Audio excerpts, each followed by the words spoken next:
New Business. La verdad. New Business. La verdad.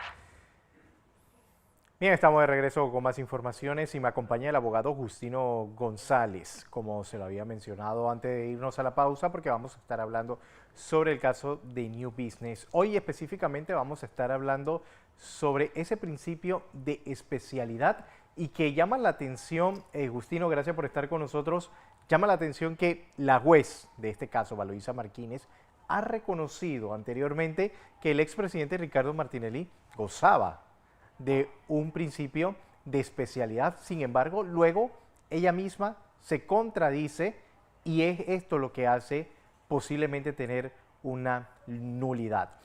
¿Cómo se debería resolver en esta situación? Pero primero, para explicarle a los televidentes qué es un principio de especialidad y en cómo debe ser valorado este tratado que existe en nuestro país, lo hemos hablado anteriormente desde 1904. Bueno, voy a plantearlo de forma sencilla. El principio de especialidad es un objeto jurídico, una figura jurídica que se debate en los procesos de extradición. Y consiste en que el Estado requirente no puede juzgar a la persona extraditada por otros temas u otros procesos que realmente no hayan sido aceptados o planteados dentro del proceso de extradición. Sencillo, nadie puede ser juzgado si no es por lo que dice estrictamente la extradición. Eso se llama el principio de especialidad. Y generalmente este principio que está consagrado en el Tratado de extradición entre Panamá y los Estados Unidos de 1904 tiene vigencia total en nuestro país. A eso se refiere el principio de especialidad. Bien, ahora, en este caso específico, la juez Valoisa Martínez dice en su momento que sí había un tratado o un principio de especialidad, pero después no lo reconoce y se hacen investigaciones. ¿Estas son violaciones? Fíjese, yo lo que planteo es que los tribunales de justicia, los juzgados, tienen que ser coherentes en el uso de lo que significa esa dinámica del juez natural. Sus sentencias deben ser motivadas. En el caso, lo que se ha presentado es un incidente constitucional por parte de la defensa del expresidente Ricardo Martinelli, en el que se advierte que en un fallo de la jueza Valoisa Martínez, ella reconoció el principio de especialidad del exmandatario de un periodo a otro periodo. Entiendo que es de junio del 2017 a febrero del 2020, si no me equivoco.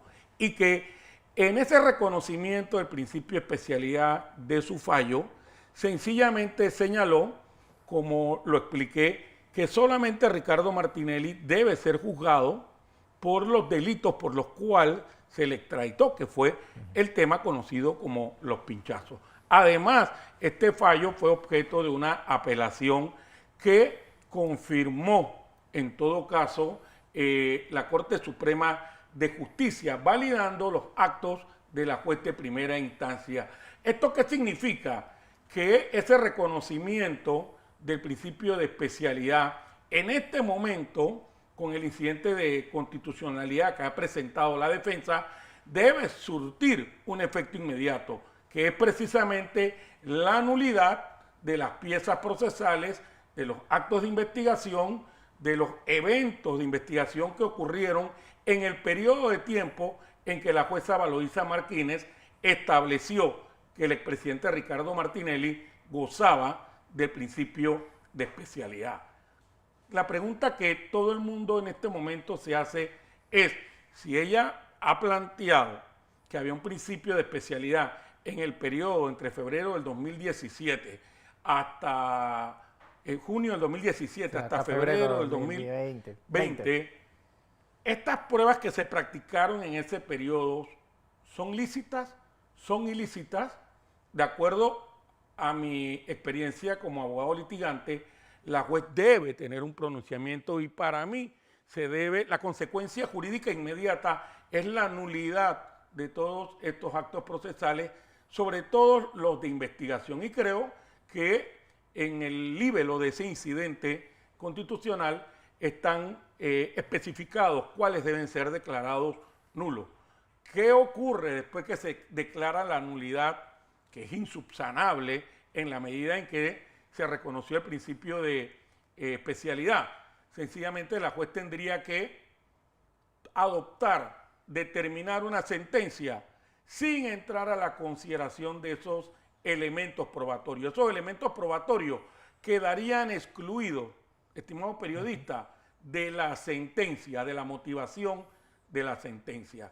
Y otro elemento importante es que la jueza Valoisa debe evacuar primero este incidente constitucional, cuyo efecto es la nulidad de los actos que se han planteado, para luego emitir una sentencia.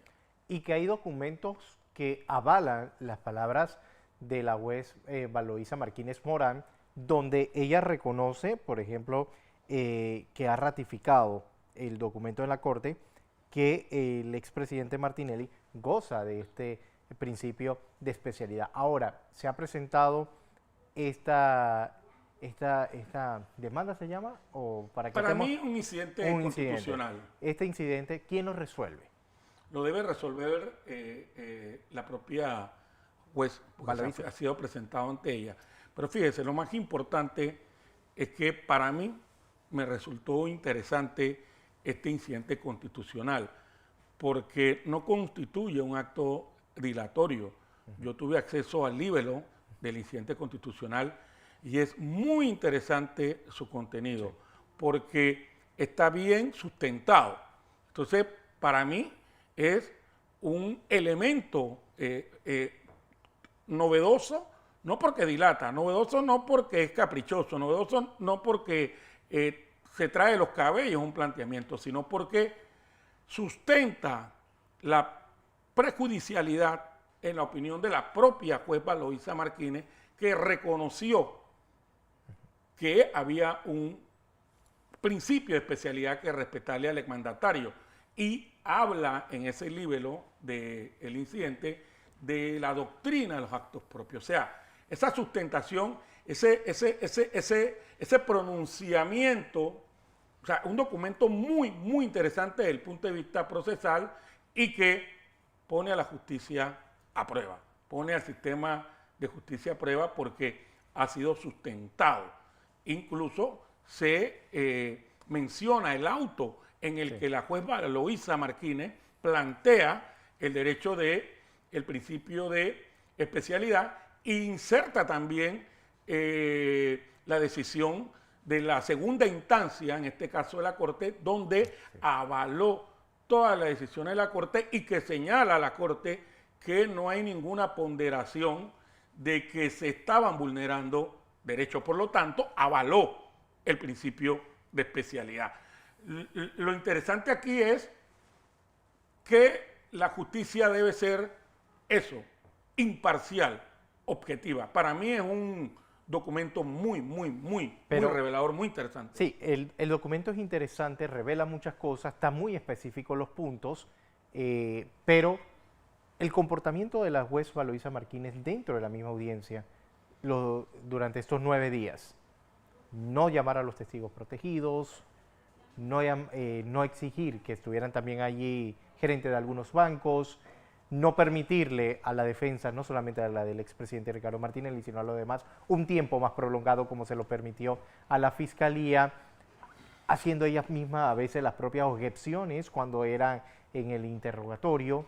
Es decir, ¿qué se puede esperar? ¿Se va a contradecir ella en esto? Mire, yo tengo un criterio frente a la actuación procesal de la juez Valoisa Martínez. Por ejemplo, en el caso de los testigos protegidos.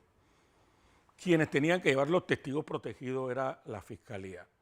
¿A quién realmente, y lo he sostenido aquí en innumerables foros, favoreció la no comparecencia de los testigos protegidos? Indudablemente que a la defensa, porque perdió un valor probatorio. No pueden ser testigos de cargo, serían testigos secundarios que corroborarían ¿qué? No sé. O sea, al final La propia conducta del Ministerio Público es la que ha llevado al proceso a generar una expectativa sobre si realmente hizo o no su trabajo. Para mí fue un error procesal garrafal no llevar a los testigos protegidos. La juez, en el momento en que debió dar la identidad de los testigos, a mí sí me parece que no actuó de forma correcta y apegada a la norma, porque no tenía esa facultad absoluta. Tenía la discrecionalidad de permitir revelar la identidad con el objeto de que se pudiera cuestionar a los testigos protegidos, toda vez de que habían sido mencionados durante toda la audiencia. En las otras partes procesales de la audiencia, en el que es el control jurisdiccional, pues todo el mundo que saque sus propias conclusiones. Aquí es sencillo, periodista. El valor de las pruebas materiales que están en el expediente son las que van a determinar un juicio, un criterio de absolución o culpabilidad. Con el incidente constitucional quedarían por fuera, excluida una enorme cantidad de pruebas sobre el delito de blanqueo de capitales. Y no es, quizás mucha gente lo interpreta, es que qué viveza excluir las pruebas bajo un tecnicismo. No, es que ha habido una violación al principio de especialidad. Y yo siempre he sostenido que más delincuente, y esto lo digo de forma genérica y no individualizo, más delincuente puede ser un sistema de justicia que vulnera derechos y garantías sobre pretexto de combatir el crimen. Bien, abogado Justino González, gracias por estar con nosotros. Este es un tema, abogado, que da para muchos más, para debatirlo y explicárselo un poco más a la audiencia, porque es interesante esto que se ha presentado y ver cuál es la decisión entonces. Fíjese, que ahí toma está la doctrina de los actos propios. O sea, ¿qué significa la doctrina de los actos propios? ¿Puede la juez contradecirse o señalar que no dijo lo que planteó en el auto donde ella decía que había el principio de especialidad en el tema de la extradición? Es un tema, solamente el tema de los actos propios es un tema procesal amplio y vasto que ha sido sustentado en el documento y que me parece muy interesante y que debe ser resuelto con mucha motivación, con mucho razonamiento y lógica jurídica, porque no es un documento a priori, no es un documento no es un documento cualquiera tampoco, es un documento bien elaborado. Una buena pieza procesal. Correcto. Gracias, abogado, por estar con nosotros. Vamos a una pausa, hay más al volver. New Business. La verdad. New Business. La verdad.